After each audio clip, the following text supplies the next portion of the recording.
como o senhor presidente pretende convencer, mostrar para o mundo que realmente o governo tem uma preocupação séria com a preservação da Amazônia? Por favor. Primeiro, você tem que entender que a Amazônia é do Brasil, não é de vocês. A primeira resposta é essa daí. Tá certo? A gente sabe do interesse mundial pelo que resta do planeta. Basicamente, a Amazônia. Tá certo?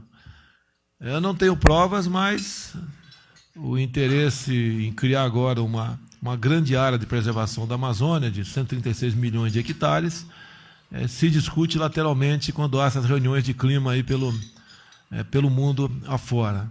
Tá? E como disse no começo, se toda essa devastação que vocês nos acusam que estamos fazendo, que já foi feita no passado, a Amazônia já tinha sido extinta, já seria um grande deserto. Nós sabemos, o agricultor brasileiro sabe, que a Amazônia, se você desmatar, dá para 2, 3 safras e depois vira deserto. Ninguém quer levar isso para lá. Eu falei da nossa viagem aqui, estão convidados, né? Vocês não, que é muita gente, o Brasil não tem dinheiro para isso. Mas o representante da Alemanha, da França, se quiser, viajar ali de Boa Vista a Manaus para ver como é que está aquela área toda. Repetindo aqui, nós preservamos mais que todo mundo. Nenhum país do mundo tem moral para falar sobre a Amazônia. Nenhum país do mundo tem moral para falar. Porque vocês destruíram o seu ecossistema, praticamente, e nós não estamos no mesmo caminho de vocês. Agora só cobram de nós. Quando se fala da Alemanha, por exemplo, da energia elétrica, a fonte de energia de vocês é a fóssil, petróleo, termoelétricas. Então, carvão também, grande parte. O carvão quase não existe aqui no Brasil. Então, nós somos exemplo para vocês. Isso que acontece de muitas divulgações, por exemplo, como a de agora, de ontem, do INPE, é uma cópia de anos anteriores. Até mandei ver quem é o cara que está na frente do INPE. Ele vai ter que vir se explicar aqui em Brasília esses dados aí que passaram para a imprensa do mundo todo, que, pelo nosso sentimento, não condiz com a verdade. Até parece que ele está a serviço de alguma ONG, que é muito comum. Eu até perguntei para vocês, né, por que tanta ONG na Amazônia, já que estão tão preocupados com o meio ambiente, com o ser humano, e zero na região do semiárido-nordestino? Responda para mim isso aí. Será que o interesse de vocês é com o ser humano ou é outro interesse futuro nessa área? Eu vi que você falou de se candidatar de novo em 2022 e, se não me engano, quando você chegou no poder, você falou que você faria só um mandato. Então, gostaria de esclarecer também esse ponto para saber se você está pronto para essa reeleição. Vou começar pela última pergunta, né? Vocês de fora já estão com saudades dos governos corruptos e descomprometidos com o Brasil. Esse que vocês querem aqui. Porque se fosse um outro presidente, lá tivesse tido em Osaka, já teriam mais 50 reservas indígenas marcadas esse ano de forma subserviente. Tá? Isso mudou, você tem que entender que isso mudou, tá certo? Agora, eu sempre falei durante a campanha, se for feita uma boa reforma política, dentro dessa reforma, diminuindo o número de parlamentares federais, estaduais e municipais, entre outras, eu abriria a mão da reeleição. Como essa reforma depende basicamente do parlamento, e não minha, pelo que tudo indica, não teremos reforma política. Agora, em não havendo a reforma política, eu não estou mudando o meu posicionamento durante a campanha. Até porque durante a campanha ninguém me acompanhou, nem imprensa local, muito menos a de fora do Brasil. Ninguém acreditava em mim. Agora, eu acreditava no povo brasileiro. Estamos fazendo a nossa parte. Eu tenho falado, pela primeira vez na história do Brasil, um presidente da República está buscando cumprir com todas as forças o que prometeu durante a campanha. Agora, para a tristeza de vocês, tá? Se Deus quiser, tudo vai dar certo, uma política semelhante à minha continuar presente no Brasil de forma eterna. Não teremos mais pessoas como Fernando Henrique Cardoso, Lula, Dilma, entre outros, governando o Brasil. O povo entendeu que essas pessoas não representavam o interesse do seu país. em grande parte, um governo voltado à corrupção e um descomprometimento com o futuro do seu país. Eu sou completamente aberto à liberdade de imprensa. Quem tentou impor aqui o controle social da mídia há pouco tempo foi o PT. Agora, a mídia então sofre críticas, como também sofro. Ela tem que aprender que no regime democrático, tá, isso acontece. Ela tentou impor a ditadura no Brasil na luta armada. Ela estava indo para a guerrilha do Araguaia quando foi presa em Vitória. E depois conta um drama todo mentiroso, que ela teria sido torturada, sofreu abuso, etc. Mentira. Mentira. Tá? Se eles tivessem ganho a guerra, hoje o Brasil estaria numa ditadura. E, graças a Deus, isso não aconteceu. Por quê? Não apenas as Forças Armadas, bem como as Forças Auxiliares, governadores de Estado, na época, como de São Paulo, Rio e Minas Gerais, não aceitaram isso daí.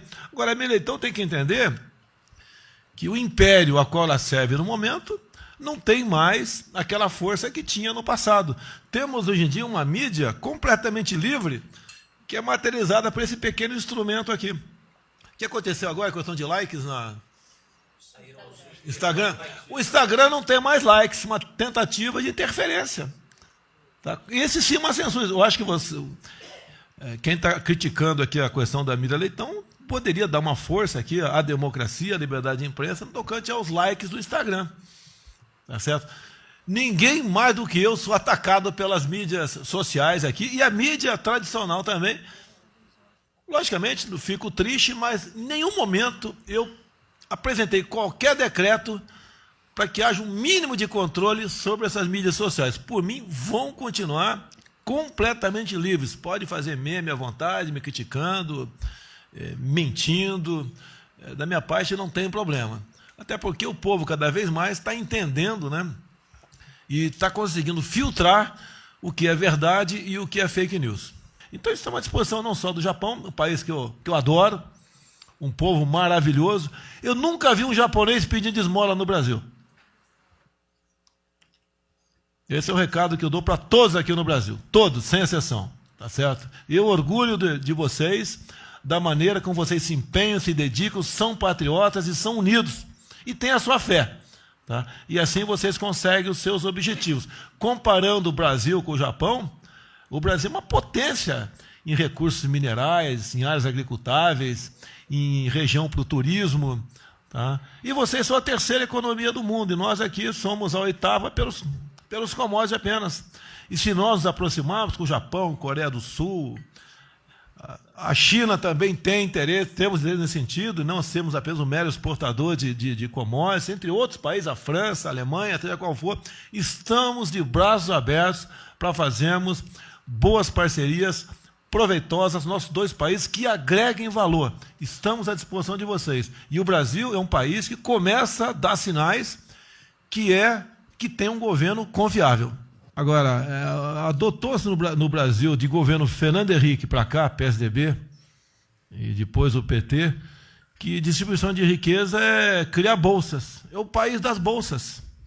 Tá? E o que faz tirar o homem da miséria, ou a mulher, é o conhecimento. A educação aqui no Brasil, nos últimos 30 anos, nunca esteve tão ruim. As provas do PISA bem demonstram isso daí. Esses políticos que criticam a questão da fome do Brasil, no meu entender, tem que se preocupar, estudar um pouco mais as consequências disso daí. Eu estive em Israel.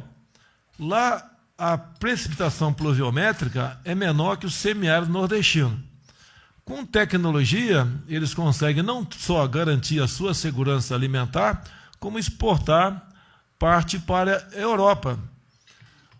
Falar que se passa fome no Brasil é um discurso populista tentando ganhar simpatia popular, nada mais além disso. O que nós temos que fazer, nós, o Poder Executivo e o Legislativo, que em grande parte um depende do outro, é facilitar a vida do empreendedor, de quem quer produzir.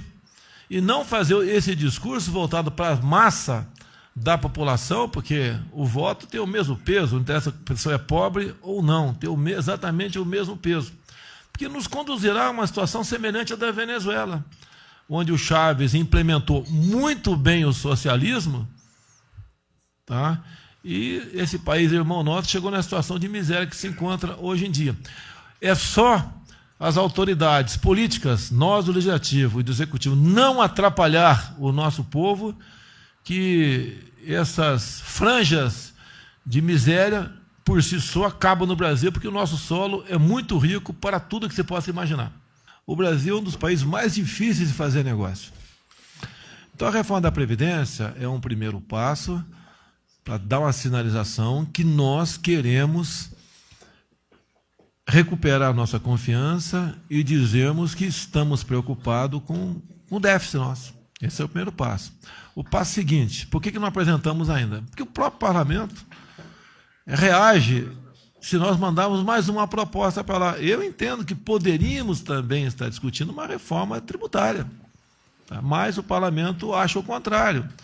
E eu tenho que me manter bastante cauteloso para não mandar 2, 3 propostas e não aprovar nenhuma. Por isso a demora. Agora, paralelamente a isso, né?